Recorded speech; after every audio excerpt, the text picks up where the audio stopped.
நாங்க யாரா? நாங்க பிரைவேட் டிடெக்டிவ்ஸ். பார்த்தா தெரியலல?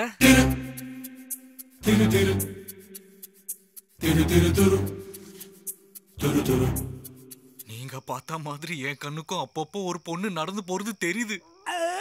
அந்த பேய் என்ன அடிக்கடி ஃபாலோ வேற பண்ணுது.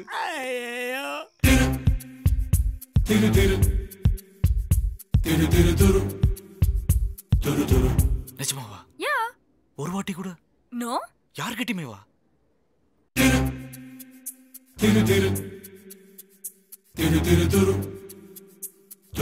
மிஸ்டர் வேதா. தேவா. தேங்க்யூ காஞ்சனா. அர்ச்சனா சார். எனக்கு அப்பப்போ பேர்ல தான் மறதி வருது. மற்ற விஷயங்கள்லாம் ஸ்ட்ராங்கா கல்வெட்டுல செதுக்கின மாதிரி இருக்குது. என்னாச்சு சார்? இல்ல என் பொண்டாட்டி பேர் மறந்து போச்சு.